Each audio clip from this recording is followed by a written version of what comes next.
السلام علیکم ورحمۃ اللہ وبرکاتہ۔ الحمدللہ وحدہ والصلاة والسلام علی من لا نبی بعدہ، اما بعد۔ تمام قسم کی حمد و ثنا اللہ رب العزت کے لیے، اور درود و سلام ہوں نبی علیہ السلام کی ذات پر، سلامتی و رحمتیں ہوں آپ کے ازواج پر، آپ کے اصحاب پر اور آپ کی آل اولاد پر۔ آج ہماری سورۃ البقرہ شروع ہو رہی ہے۔ سورۃ البقرہ قرآن مقدس کی دوسری سورت ہے۔ اس کا نام بقرہ ہے کیونکہ اس کے اندر ایک گائے کا واقعہ آتا ہے، بنو اسرائیل کا ایک گائے کا واقعہ آتا ہے جس کی انشاءاللہ تفصیل آگے آئے گی، تو اس کی وجہ سے وجہ تسمیہ بنا کہ اس کا نام البقرہ، گائے والی سورت رکھا گیا۔ یہ سورت مدنی ہے اور بسم اللہ الرحمن الرحیم کو ملا کر اس کی 287 آیات بنتی ہیں۔ قرآن مقدس کی سب سے بڑی سورت ہے، 2.5 پاروں پر مشتمل ہے۔ اس سورت کی اللہ کے نبی علیہ السلام نے بڑی فضیلت بیان کی ہے۔ سیدنا ابو ہریرہ رضی اللہ تعالیٰ عنہ بیان فرماتے ہیں کہ اللہ کے نبی علیہ السلام نے فرمایا، تم اپنے گھروں کو قبرستان مت بناؤ، بے شک شیاطین اس گھر سے بھاگ جاتے ہیں جہاں سورۃ البقرہ پڑھی جاتی ہے۔ صحیح مسلم 780 نمبر حدیث۔ اسی طرح سیدنا ابو امامہ رضی اللہ تعالیٰ عنہ بیان فرماتے ہیں کہ میں نے رسول اللہ صلی اللہ علیہ وسلم کو فرماتے ہوئے سنا کہ قرآن کو پڑھا کرو، کیونکہ وہ روز قیامت اپنے پڑھنے والوں کے لیے سفارشی بن کر آئے گا۔ اور سورہ بقرہ اور سورہ آل عمران 2 چمکتی ہوئی روشن صورتوں کو پڑھاؤ، کیونکہ وہ قیامت کے دن اس حال میں آئیں گی کہ گویا وہ 2 بادل ہیں یا 2 سائبان ہیں یا پرندوں کے غول ہیں جو سبے باندھے ہوئے اپنے پڑھنے والوں کے حق میں بحث و مباحثہ کریں گی۔ سورۃ البقرہ کو پڑھا کرو کیونکہ اس سے حاصل کر لینا باعث برکت ہے، اور اسے ترک کر دینا باعث حسرت ہے، اور جادوگر اسے حاصل نہیں کر سکتے۔ یعنی جو سورۃ البقرہ پڑھتا ہے تو کیا ہوتا ہے کہ جادو جس کے اندر شیاطین کا عمل دخل ہوتا ہے، جب انسان اسے پڑھتا ہے تو اس کی برکت کی وجہ سے کیا ہوتا ہے، شیطان انسان کے اوپر دسترس حاصل نہیں کر سکتا، اس کو تکلیف نہیں پہنچا سکتا۔ اعوذ باللہ من الشیطان الرجیم، بسم اللہ الرحمن الرحیم۔ الف لام میم۔ الف لام میم کے حوالے سے ہم نے پہلے بھی حروف مقطعات میں بیان کر دیا ہے کہ الف لام میم حروف مقطعات ہیں، اور حروف مقطعات وہ حروف ہیں جن کو الگ الگ پڑھا جاتا ہے، اور قرآن مقدس کی تقریباً 29 سورتوں کی ابتدا کے اندر یہ حروف آئے ہیں۔ بعض اہل علم نے ان کے معنی بیان کیے ہیں، لیکن قرآن و سنت میں کوئی ایسی دلیل نہیں ہے کہ جس سے یہ کہا جا سکے اللہ اور اس کے رسول نے صلی اللہ علیہ وسلم نے یہ معنی بیان کیے ہیں۔ اس لیے ان کے بارے میں سب سے بہترین بات یہ ہے کہ ہم کہیں واللہ عالم بمراتہ، کہ اللہ رب العزت ہی ان کے معنی کے بارے میں جانتا ہے۔ اس کے بعد ہے دوسری آیت، ذالک الکتاب۔ اصل میں ذالک اس میں اشارہ ہے اور دور کی چیز کے لیے استعمال ہوتا ہے، اس کا معنی ہوتا ہے وہ، لیکن عربی زبان کے اندر کبھی کبھار یہ کے لیے بھی استعمال ہو جاتا ہے، یعنی قریب کی چیز کے لیے بھی استعمال ہو جاتا ہے۔ تو کیا ہے ذالک الکتاب؟ یہ کتاب، لا کا مطلب ہوتا ہے نہیں، لا ریب نہیں ہے اس میں شک، اس طرح کا شک نہیں ہے۔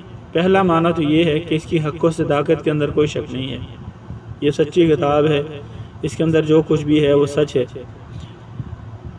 دوسری چیز یہ ہے کہ اللہ کے نبی صلی اللہ علیہ وسلم جب ان لوگوں کو قرآن مقدس کی دعوت دیتے تھے، اللہ کا پیغام سناتے تھے، تو مشرکین مکہ کیا کہتے تھے کہ یہ کوئی شاعر ہے، یہ کسی شاعر کا کلام ہے، یا کہتے تھے کہ یہ مجنون ہو گیا، دیوانہ ہو گیا، پاگل ہو گیا، یا کہتے تھے کہ یہ کسی شاعر کا کلام ہے۔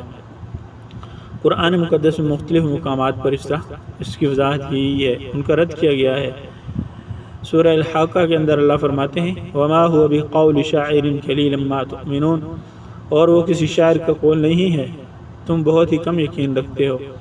اور اسی طرح فرمایا ولا بقول کاہن قلیلا ما تذکرون، اور نہ ہی کسی جادوگر کا قول ہے، تم بہت ہی کم غور کرتے ہو۔ آگے کیا فرمایا تنزیل من رب العالمین، یہ کس کی طرف سے اترا ہے؟ نازل ہوا ہے رب العالمین کی طرف سے۔ اسی طرح سورہ سجدہ کے اندر 21ویں پارے کے اندر جو ہے اس کے اندر اللہ فرماتے ہیں کیا دوسری آیت میں، تنزیل الکتاب لا ریب فیہ من رب العالمین، اس میں کچھ شک نہیں کہ یہ کتاب جہان کے پالنے والے کی طرف سے نازل کی گئی ہے۔ یعنی جو مشرکین مکہ کہتے ہیں اللہ کے نبی علیہ السلام کے حوالے سے کہ اس نے خود گھڑ لی ہے، تو ایسی کوئی بات نہیں ہے، بلکہ یہ کس کی طرف سے نازل ہوئی ہے؟ اللہ رب العزت کی طرف سے نازل ہوئی ہے۔ آگے فرمایا ھدی للمتقین۔ دیکھیں ہدا ہدایت یعنی کہ اس کے دو معنی ہیں قرآن مقدس میں۔ پہلا جو ہم نے سورہ فاتحہ کے اندر پڑھا، اہدنا الصراط المستقیم، کہ ہمیں سیدھے رستے پر چلائے رکھ، وہ ایک توفیق ہوتی ہے جو اللہ رب العزت کی طرف سے بندوں کو ملتی ہے کہ وہ اسلام کے اوپر، دین کے اوپر چلتے ہیں، نیکیوں کی طرف بڑھتے جاتے ہیں، ان کے دل کے اندر وہ ایک لگن پیدا ہو جاتی ہے برائیوں سے بچنے کی اور نیکیوں کے چلنے کی۔ دوسرا معنی جو قرآن مقدس میں ہدایت کا کیا گیا ہے وہ کیا آیا ہے؟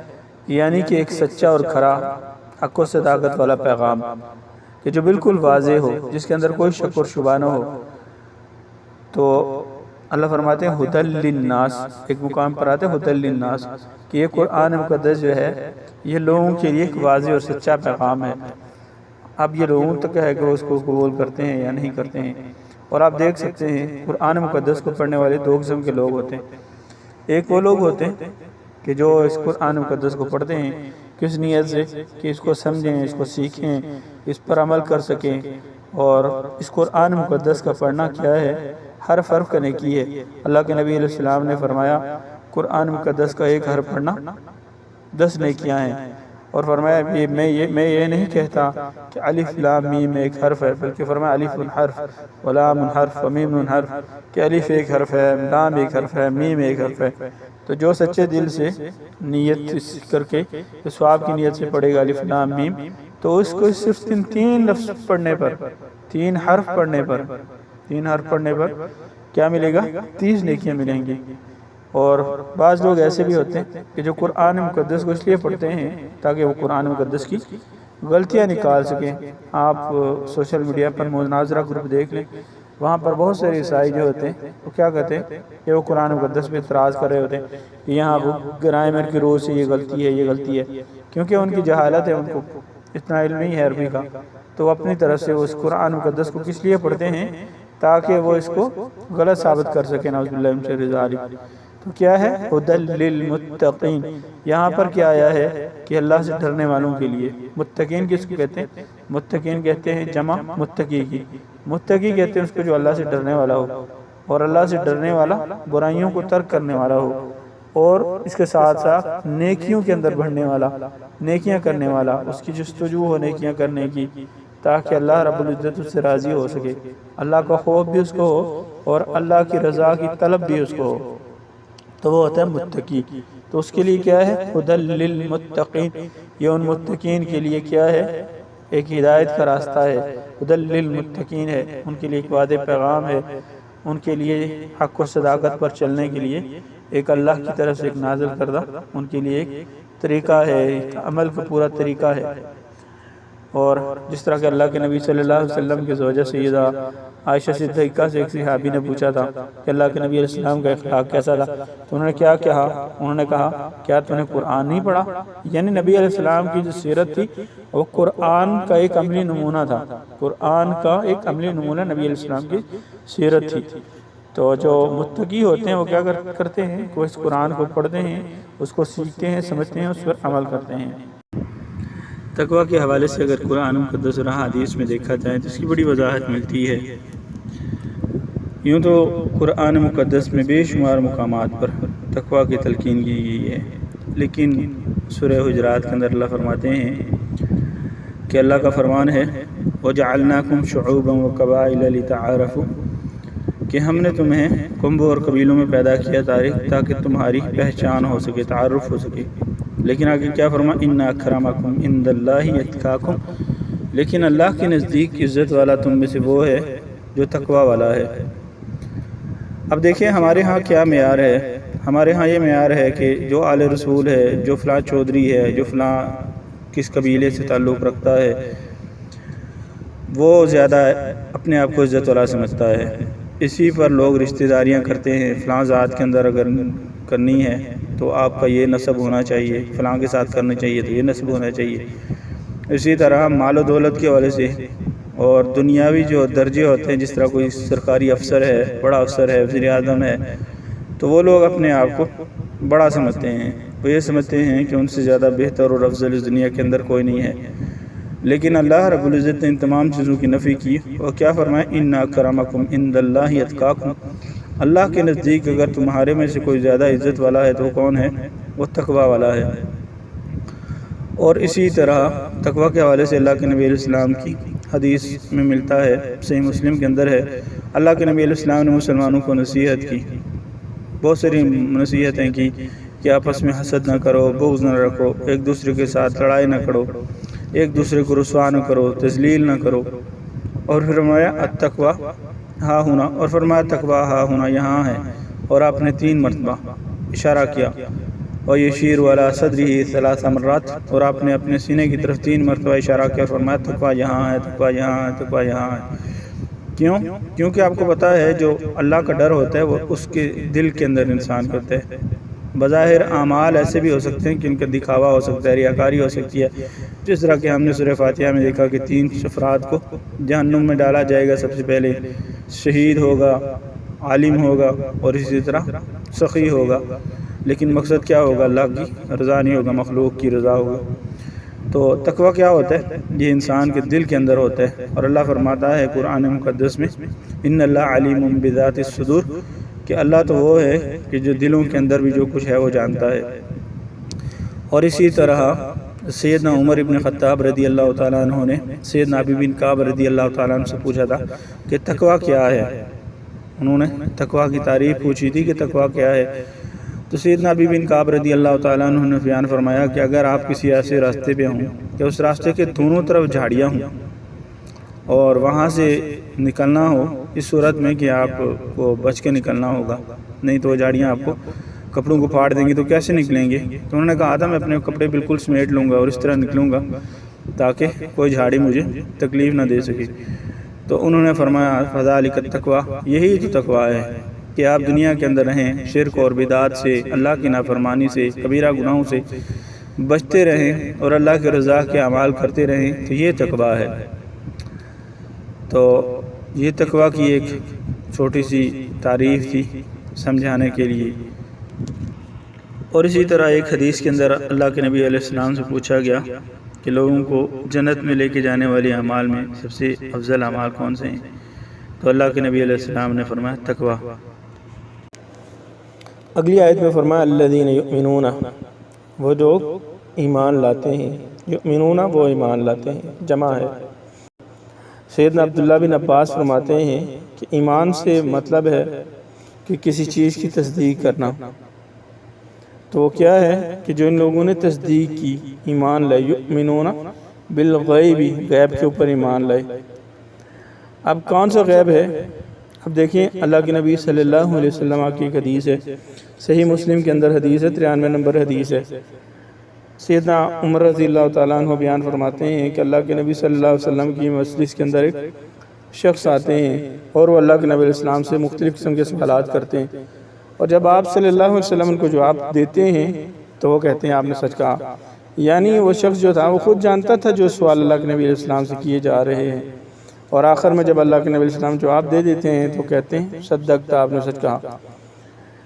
تو وہ شخص اللہ کے نبی علیہ السلام سے پوچھتے ہیں قال فاخبرنی عن الایمان، فرماتے ہیں کہ آپ مجھے بتائیے ایمان کیا ہے؟ اللہ کے نبی علیہ السلام سے پوچھتے ہیں تو اللہ کے نبی علیہ السلام نے فرمایا ان تؤمن باللہ وملائکتہ وکتبہ ورسلہ والیوم الآخر وتؤمن بالقدر خیرہ وشرہ، قال صدقت۔ تو وہ شخص پوچھتے ہیں اللہ کے نبی صلی اللہ علیہ وسلم سے مجھے بتائیے ایمان کیا ہے؟ تو اللہ کے نبی علیہ السلام نے فرمایا یہ کہ تو ایمان لا اللہ پر، اس کے فرشتوں پر، اس کی کتابوں پر، اس کے رسولوں پر اور آخری دن پر، اور اچھی اور بری تقدیر پر بھی۔ تو بندے کا اسلام ایمان کیا ہے؟ ان سب چیزوں پر، ان کو ارکان ایمان بھی کہا جاتا ہے۔ ارکان ایمان یہ 6 ہیں، تو یہ ضروری ہے کسی بندے کا اسلام کے اندر داخل ہونا۔ اسی طرح تقدیر کے حوالے سے ہے، تقدیر کے حوالے سے سیدنا عبداللہ بن عمر رضی اللہ تعالیٰ عنہ سے کسی شخص نے کہا کہ فلاں شخص ہے وہ تقدیر کا انکار کرتا ہے یا کوئی گروہ ہے، تو انہوں نے کہا ان سے کہہ دو میں تم سے بری ہوں، میں تم سے بری ہوں، اگر تم نے جنت میں جانا ہے تو تمہارے لیے ضروری ہے کہ تم تقدیر پر ایمان لاؤ۔ تو یہ تمام چیزیں جو ہیں ان پر ایمان لانا ضروری ہے، اور اہل ایمان بنا دیکھے ان چیزوں کو، جنت کو، جہنم کو، اللہ کو، اس کے فرشتوں کو، اس کے تمام رسولوں کو ہم نے نہیں دیکھا، لیکن ہم تمام کی تصدیق کرتے ہیں اور ایمان لاتے ہیں۔ جتنے بھی آئے، جب بھی آئے، وہ تمام کے تمام سچے تھے، اللہ نے ان کو سچا کلام دے کر بھیجا تھا۔ تو کیا ہے الذین یؤمنون بالغیب؟ یہاں پر ایک وضاحت دینا ایمان کے حوالے سے ضروری سمجھتا ہوں کہ اہل سنت کے ہاں ایمان کسے کہتے ہیں۔ ایمان کی جو مکمل تعریف کی گئی ہے سلف صالحین اور ائمہ مجتہدین سے اگر دیکھا جائے تو کیا ہے، فرماتے ہیں الایمان قول باللسان، کہ ایمان زبان کے ساتھ اقرار کرنے کا نام ہے، اور تصدیق بالقلب، اور دل کے ساتھ اس کی تصدیق بھی کرنی ہے۔ آپ نے دیکھا ہوگا مدینے کے جو منافق تھے وہ نبی علیہ السلام کے پیچھے نمازیں پڑھا کرتے تھے، جہاد میں شریک ہوا کرتے تھے اللہ کے نبی علیہ السلام کے ساتھ، لیکن کیا تھا، وہ زبان کے ساتھ اقرار کرتے تھے نبی علیہ السلام کی رسالت کا، لیکن دل ان کے جھوٹے تھے، وہ اسلام کے خلاف سازشوں میں لگے رہتے تھے۔ اور تیسری چیز کیا ہے، والعمل بالجوارح، اور اپنے اعضاء کے ساتھ عمل کرنا، جس طرح نماز پڑھنا، حج کرنا وغیرہ۔ اور چوتھی چیز کیا ہے، اہل ایمان کے ہاں، اہل سنت کے ہاں ایمان کی تعریف میں، کہ ایمان بڑھتا بھی ہے اور گھٹتا بھی ہے، ایمان بڑھتا بھی ہے اور گھٹتا بھی ہے۔ وہ اس طرح کہ آپ خود دیکھ سکتے ہیں ایمانی کیفیت انسان کی کبھی بڑھتی کبھی گھٹتی ہے۔ کبھی انسان رات کو اٹھ کے تہجد پڑھنا شروع ہو جاتا ہے، مسلسل پڑھتا رہتا ہے، کئی مہینے پڑھتا رہتا ہے، اور کبھی اتنی ایمانی حالت کمزور ہو جاتی ہے کہ انسان سنتیں بھی چھوڑ دیتا ہے اور صرف فرض پر گزارا کرنا شروع کر دیتا ہے۔ تو کیا ہوتا ہے کہ ایمان کبھی بڑھتا بھی ہے اور گھٹتا بھی ہے، اور بڑھتا کب ہے کہ جب انسان اللہ کا ذکر کرتا ہے اور اسی طرح نیکیوں کے اندر بڑھوتری کرتا ہے، بڑھتا رہتا ہے، تو ایمان بڑھتا رہتا ہے۔ اور جب غفلت کرتا ہے، اللہ کا ذکر نہیں کرتا ہے، تلاوت نہیں کرتا ہے، ذکر اذکار نہیں کرتا ہے، دنیا کے اندر مگن ہو جاتا ہے، تو پھر ایمان کیا ہوتا ہے، گھٹنا شروع ہو جاتا ہے، گھٹتا رہتا ہے، گھٹتا رہتا ہے۔ تو اس لیے اہل سنت کے ہاں جو ایمان کی مکمل تعریف ہے وہ یہ ہے۔ وَيُقِيمُونَ الصَّلَاةَ، اور کیا کرتے ہیں، نماز کو قائم کرتے ہیں۔ ہمارے ہاں نماز کے حوالے سے بہت زیادہ غفلت ہوتی ہے، پہلے تو لوگ پڑھتے ہی نہیں ہیں، اکثریت لوگ جو ہیں نماز پڑھتے نہیں ہیں، اور یہ سمجھتے ہیں کہ یہ ایک گناہ ہے، حالانکہ اللہ کے نبی علیہ السلام نے فرمایا من ترک الصلاۃ متعمدا فقد کفر، کہ جس شخص نے جان بوجھ کر نماز چھوڑ دی تو اس نے کفر کیا۔ اور اللہ کے نبی علیہ السلام کی ایک اور حدیث آتی ہے بین العبد و بین الکفر والشرک ترک الصلاۃ، بندے کے اسلام اور اس کے کفر اور شرک میں اگر کوئی چیز فرق کرتی ہے تو کیا ہے، وہ نماز ہے۔ اللہ قرآن مقدس میں فرماتے ہیں کہ جب جنت والے جہنم والے سے پوچھیں گے ما سلککم فی سقر، وہ کیا کہیں گے، قالوا لم نکن من المصلین، پوچھیں گے تم جہنم میں کیوں ہو، تو کہیں گے ہم نماز نہیں پڑھا کرتے تھے۔ تو نماز کا نہ پڑھنا، اور نماز کا نہ پڑھنا تو دور کی بات ہے، اللہ قرآن مقدس میں فرماتے ہیں فویل للمصلین، ہلاکت ہو ایسے نمازیوں کے لیے جو اپنی نمازوں سے غافل ہیں۔ غافل کس طرح ہیں، خشوع خضوع کا خیال نہیں رکھتے ہیں، طہارت کا خیال نہیں رکھتے ہیں، وقت کا خیال نہیں رکھتے ہیں۔ اللہ قرآن مقدس میں فرماتے ہیں ان الصلاۃ کانت علی المؤمنین کتابا موقوتا، کہ مومنین پر نماز اس کے مقرر وقت پر فرض کی گئی ہے۔ قیامت والے دن اللہ کے نبی علیہ السلام نے فرمایا بندے سے سب سے پہلے اس کے نماز کے بارے میں سوال ہوگا، نماز کے بارے میں سوال کیا جائے گا۔ سب سے پہلا سوال، عبادات میں سب سے پہلی عبادت نماز ہے۔ کلمہ توحید اور رسالت کا اقرار کرنے کے بعد بندے کے پاس سب سے پہلا عمل کیا ہے کہ وہ نماز پڑھے۔ اور اہل ایمان علماء کرام جو ایمان کی تشریح کرتے ہیں وہ کہتے ہیں کیا، اقرار باللسان، کہ زبان کے ساتھ اقرار کرنا، و تصدیق بالقلب، اور دل کے ساتھ اس کی تصدیق کرنا، سچائی سچا ماننے سے، زبان کے ساتھ اقرار، دل کے ساتھ اس کی تصدیق، والعمل بالجوارح، اور اعضاء کے ساتھ اس پر عمل کرنا۔ تو یہ ایمان کی بھی ایک مکمل تفصیل ہے۔ تو کیا کرتے ہیں؟ وَيُقِيمُونَ الصَّلَاةَ اور وَمِمَّا رَزَقْنَاهُمْ يُنْفِقُونَ، اور جو اللہ نے ان کو دیا اس میں سے خرچ کرتے ہیں۔ یعنی کیا؟